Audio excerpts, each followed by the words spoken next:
to do their work. You understand? Were they paying you? On the phone, just send me when money. they called you to go and do their work, were they paying you? Yeah, they were paying, but little money. You understand? They can give you, maybe someone can say, I need a painting, but I'm gonna give you 100. That 100 was so small because I have to buy paint, the facilitation. You understand? Even the people, it's like whom I'm working with, they also need money. You understand? But that's the challenge. Yeah, they can call you and it's like you paint here, they give you little money. So art is so powerful here.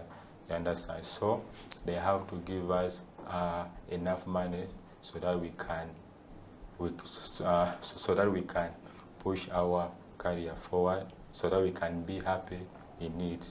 Okay. I want to take you straight to Faisal. Faisal, you've heard Abdul's story. Senior 4, dropped out, looking for what to do, and decided that I can't sit home all this time. I need to go into art, and before we know it, he's for a person who started doing art in 2018 to what we're seeing today. I must say he's pretty talented because there's a very short time, and more or less like competing with some really top artists that we have in the country. What do you have to say about this? And it's a story of many young people out there. You can see that Abdul has some bit of struggling with how do I get my work out? How do I get people to believe in me? How do I move on from here? You are a promoter and you've been promoting art for a while. What would you say to this young man and how would you help him to go? No, I mean, it's a fascinating story, and it's a story of our generation. Most of us come from this background because you go back, like we will grow up, we were born in the war period, we grew up during the war, and then even though we're young, we didn't see how it happened. Then when we got out of that, however much we tried with our parents, they could not push us too much. And then we found ourselves, lacking support. And then you have to reinvent yourself. And I'm very proud of Abdulfata's, effort to reinvent himself, to find a meaning and a skill or something that is passionate for him and continue. But also, living in a neighborhood of challenges. Kawempe is a very challenging community. And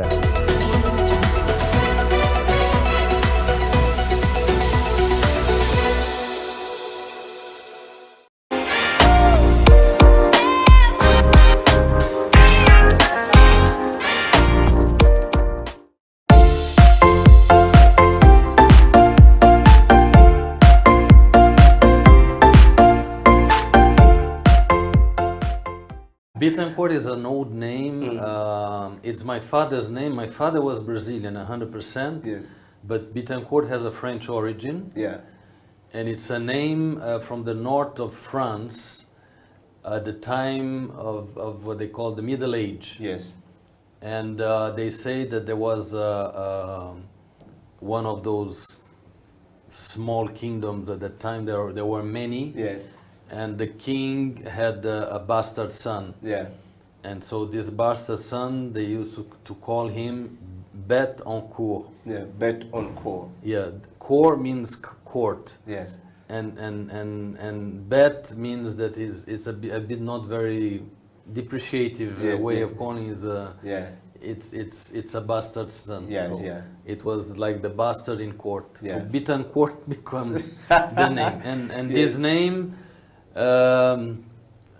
at the time of the big discoveries, somehow came through the Canarian Islands, which are in the middle of Atlantic Ocean. So you find Bittencourt people, Spanish, and then they came to South America. So you find people with the same name in Brazil, Mexico, Argentina, Colombia. It's spread. At all some over. point I thought it was it was a Spanish name, and then to note that you have a French origin, so it's confusing. So that's my French side. I don't have the family name of my mother. It's my father. So what would be your surname? Is it Jean Philippe? Which one is the surname? Like Eddie Okila. Which one is yours? No, my Okila is Bittencourt. Yes. Okay. Jean Philippe is my Christian name. Is my Baptist name.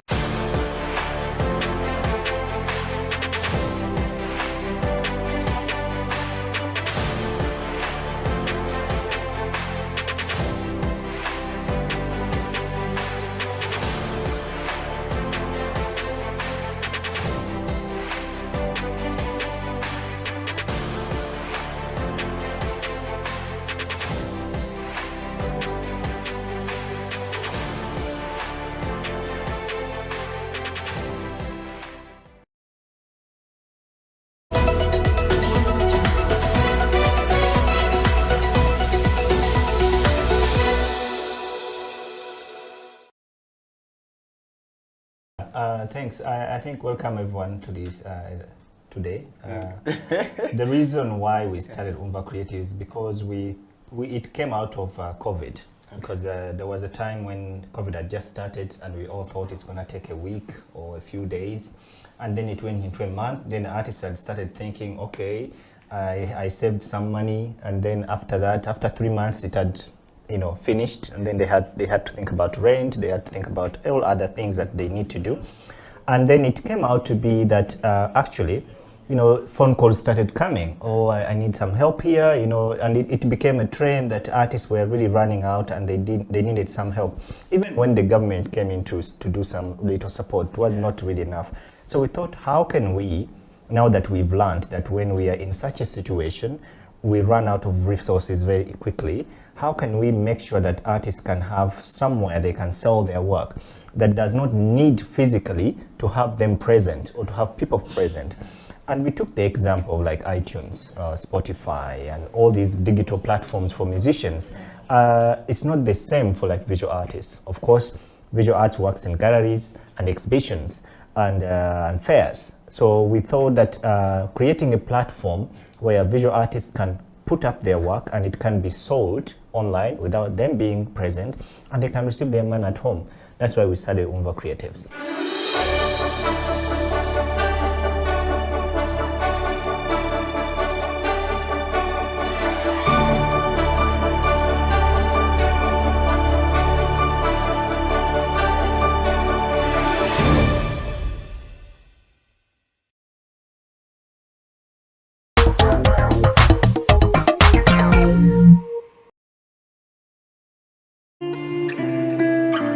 People at the moment are struggling to understand the older generation because times have changed. Technology has come in. They've moved on. Yes. We're the ones sitting back and wondering, what is my child on to? TikTok has surpassed WhatsApp. The other one I call, I never call it Facebook, it's Bookface. Why are you on Bookface? Dad, it's Facebook. Yes.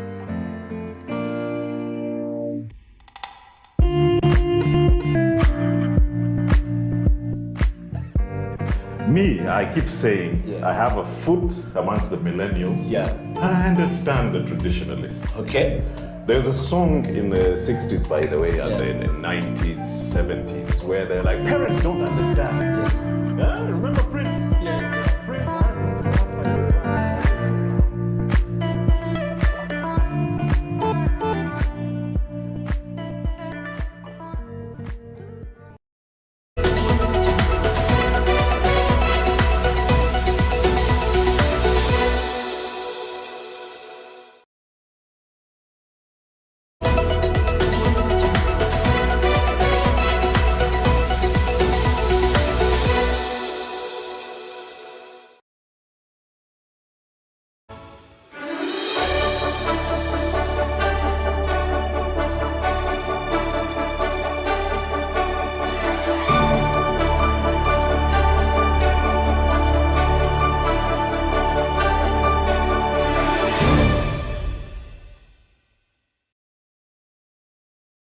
And now DIT, that's the reason why DIT is coming in, because we've tried to create this awareness that the designers or the tailors must be supported in this industry, and also other stakeholders, because being a fashion president, I'm not just talking about designers being a designer, but all the industry I'm talking about, the people who supply us machines. We have Kiembe people, Kiembe sewing machines. We have the people supplying us with fabrics. We have people teaching. We need journalists, people who can talk right about fashion, present nice pictures, not the pictures that people aim at, taking knickers for the models. Yeah.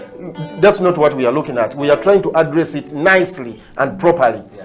So the reason why I'm doing that, abantu basobola okwekkiririzaamu that guno omulimu gwa bbeeyi. DIT has already assessed us and many other centers that have been put outside there for people, the tailors who are already skilled, to go and be assessed so they can be accredited.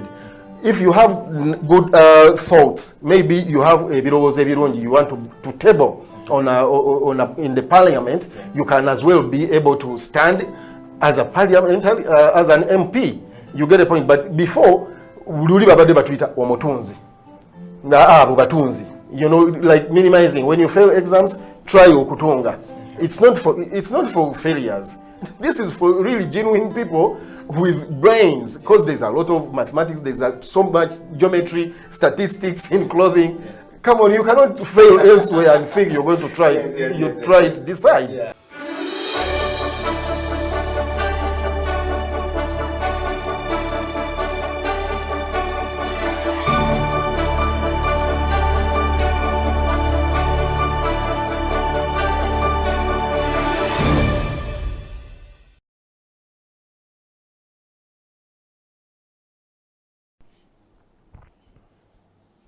It is a creative industry talk. My name is Eddie Okila, and of course this morning on the program, or this evening or night, you know, afternoon, depending on which part of the world you're actually watching the program from, it's coming to you live from Kampala, and in the studio is the one and only Faisal Kiwewa from Bayimba Foundation. He's back on the show. He's a resident panelist, and today, Faisal, we have a very interesting human being. A boy known from the West Nile part of the country, and Abdulfata Rashid. How are you doing? I'm doing okay. Great. Don't took over Egypt. Yes. Well, and just to make Abdulart, just to make people know, and of course I want to welcome every one of you out there back to the show today. And of course Abdul is from Abdulart, Uganda. If you have been following his work, he's a contemporary artist, street artist. He's a graffiti artist, as well as an educator, art educator in Kawempe. You know, a division of Kampala City, and of course doing some great things there, inspiring lives in that area. Abdul is going to be with us on the show, and today the topic of discussion, gentlemen, is going to be centered around, you know, community art and skill development is our topic today. I think it's going to be starting from you, Faisal, as a man who recently launched Umva Creatives, which is a platform for these guys to showcase their work. First, tell us about Umva Creatives and why are you particularly picking on art? Yeah, thanks. I think welcome everyone to this today. The reason why we started Umva Creatives is because it came out of COVID, because there was a time when COVID had just started and we all thought it's going to take a week or a few days, and then it went into a month. Then the artists had started thinking, okay, I saved some money, and then after that, after 3 months, it had, you know, finished, and then they had to think about rent, they had to think about all other things that they need to do, and then it came out to be that actually, you know, phone calls started coming. Oh, I need some help here, you know, and it became a trend that artists were really running out and they needed some help. Even when the government came in to do some little support, it was not really enough. So we thought, how can we, now that we've learned that when we are in such a situation, we run out of resources very quickly, how can we make sure that artists can have somewhere they can sell their work that does not need physically to have them present or to have people present? And we took the example of like iTunes, Spotify, and all these digital platforms for musicians. It's not the same for like visual artists. Of course, visual arts works in galleries and exhibitions and fairs. So we thought that creating a platform where visual artists can put up their work and it can be sold online without them being present, and they can receive their money at home. That's why we started Umva Creatives. Wow. And Abdul, yeah, welcome to the program.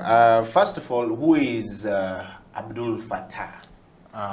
Abdulfata Rashid is my name. I'm from Kawempe. I was born in Luwaga Hospital. I'm a professional in my kind of art I'm doing, like visual arts, graffiti art. So I have tried to push forward my art, you get. So even I'm trying to get some different people who do my stuff, you understand. So there are those with disabilities, so they come and join me so that we can push our art forward in Uganda. So here, the problem or the challenge we get, people here don't appreciate, or it's like they appreciate, but they don't support us, you understand? So the way how I'm moving around in different areas, going, making different pictures, so art can speak everything, like that of COVID I did. So I try to make that part of art like that, so people can come and support us. But I finished that work before going or moving around, looking for those who can support us, but no one came out to support us anymore. So that's the challenge we have here in Uganda. So as we artists, it's like as the government is focusing on music, you understand? There are those who, like as we say, musicians, they get awards, but as they are putting us apart, they are not talking about us. I don't know why, but for me, what I'm trying to push the art at a high level so that we can speak as we artists, as we young generation. So I don't know whether you try out and move around it in the city and you find young young children down there, like trying to make something better for the world. They practice, but people just pass around them, you understand? They don't help them, you just see them, you understand? Yeah, so that's my issue, and that's how, for me, I want the government to help. I had my friends, you understand? So I told my friends, why don't you come and join me, as like there's no work anymore, like, so that we can push art forward. So I started doing that art in 2018. So I got a challenge. I went with my work at Uganda Road, you understand, like, so that they can support us. But the bad thing, I went there, they just told me my work is still, I have to go back home and practice so that I can take them nice work. Yes. You understand? So after getting their words, or after understanding their stuff, what they are saying to me, so I went back home and started practicing. So I started doing this work of art on the walls. That was 2019. So 18 I was doing these portraits, this small painting, this hanging painting. It was a big challenge because I had no money on that time. You understand? People were not supporting us. It's like even my mom didn't support me anymore. You understand? So for me, what I did, I went to some guys, asking them money so that I can buy my materials and come back home and do that type of art. So after doing that art on the wall, I got my guys who helped me to push my career forward. And there is a guy whom I met, that guy is called Jafes Isubuka. So that guy taught me art up to now, you understand? So he taught me how to mix colors, you understand? How to make canvases, you understand? For me, I didn't know how to make canvases, you understand? And I didn't know how to mix colors, or like I can get like red and black and yellow to bring out that brown color. I didn't know that. So even yellow plus blue, you can mix it and you get green. I didn't know everything. So after getting all of those techniques from that guy, I started doing my own stuff, you understand? Forcing us, like taking art in the high level, you understand? As the guys told me, I have to practice everything so that I can take my work there, they buy.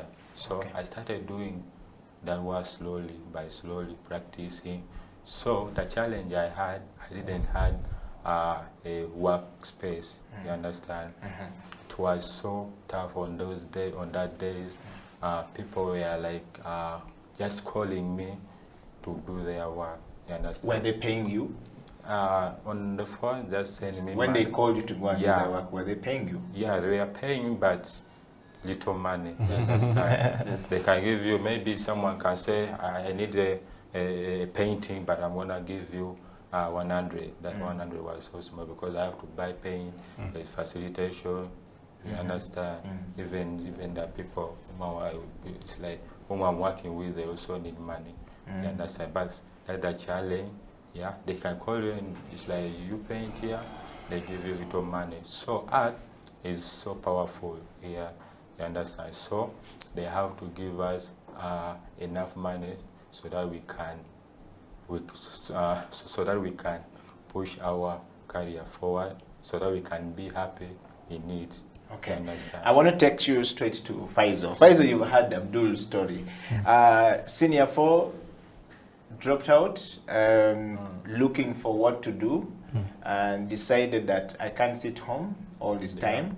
I need to go into art. And before we know it, he's, for a person who started doing art in 2018 to what we're seeing today, I must say he's pretty talented, because there's a very short time, and more or less like competing with some really top artists that we have in the country. What do you have to say about this? And it's a story of many young people out there. You can see that Abdul has some bit of struggling with, how do I get my work out? How do I get people to believe in me? How do I move on from here? You are a promoter, and you've been promoting art for a while. What would you say to this young man, and how would you help him to go?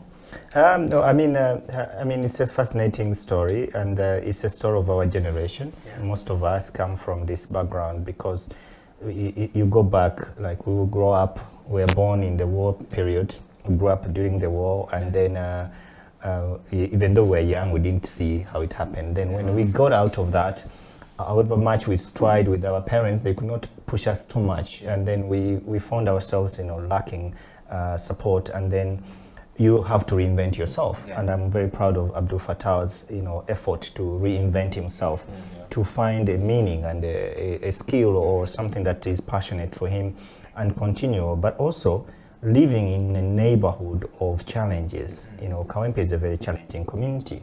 And however much I'm a Muslim, and Kawempe is, it's our Muslim community. And it's also an effect. If you want to understand the level of poverty, not in the mind, but in terms of religious poverty, and the level of dropout in schools, it's very much within the Muslim communities. I look at Chibuli. I was born and grew up in Chibuli. When you go to Kawempe, when you go to all these Muslim communities, if you walk around, you find that they have children and they couldn't afford to take them to school.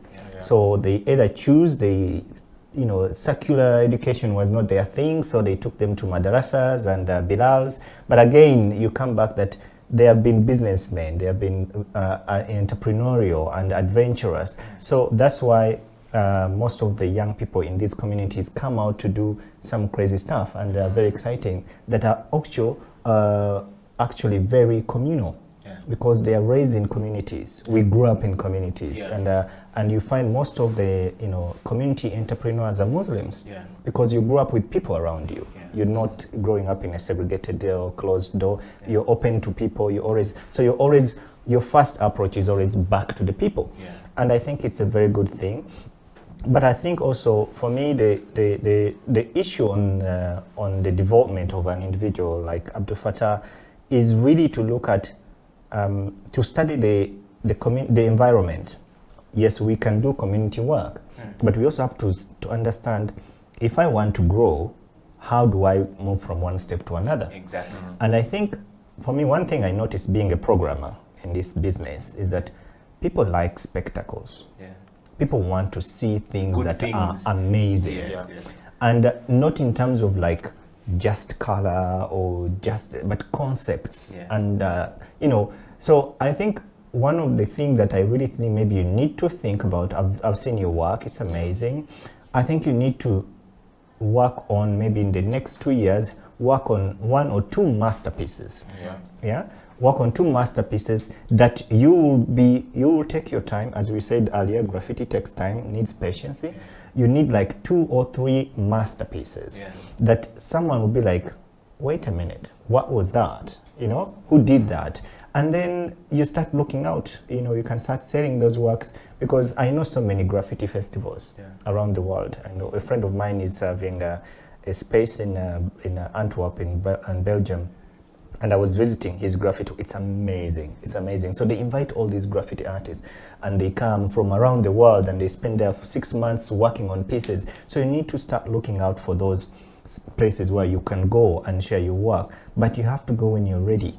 You have to go when you have something you're sharing. You know, when you have a story.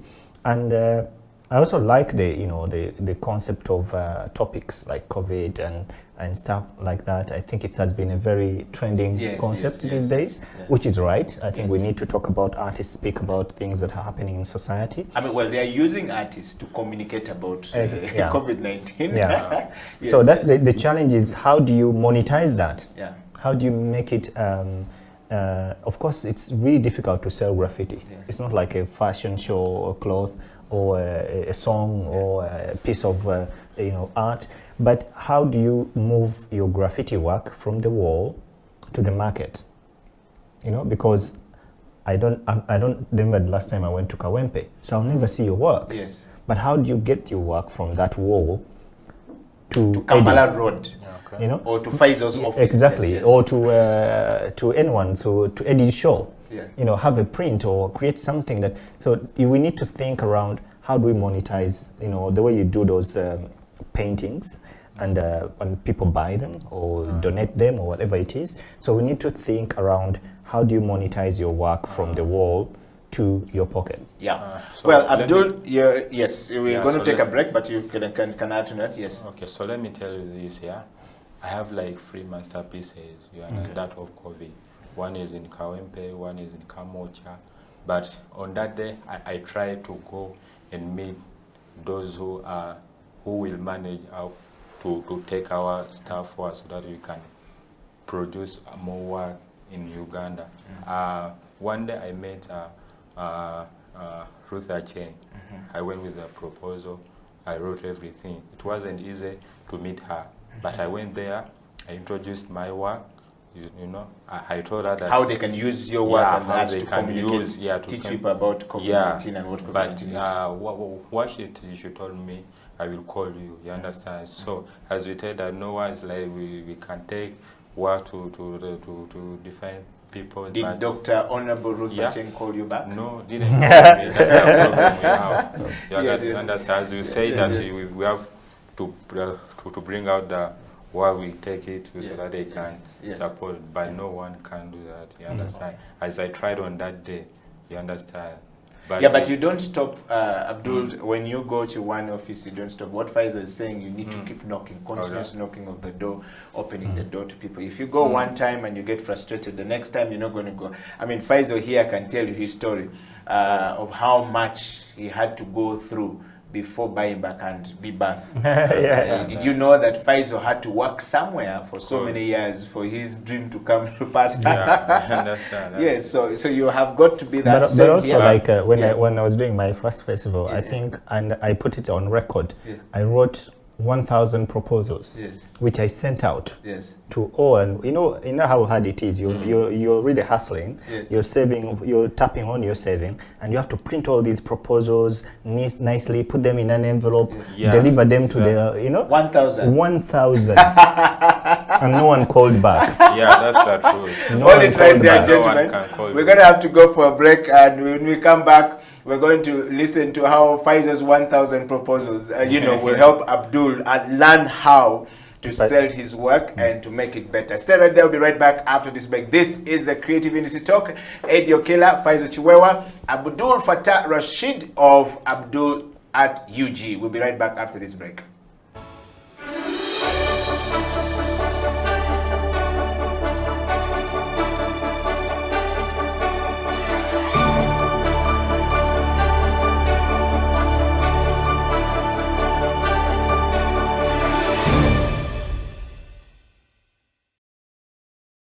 If you create a space which enables people to think and thrive, that's a bonus. Before I started working officially, I used to do a lot of freelance work. And as a young freelancer, my laptop was on my back. And I didn't have an internet connection. I didn't have an office desk. It was difficult for me to work at home.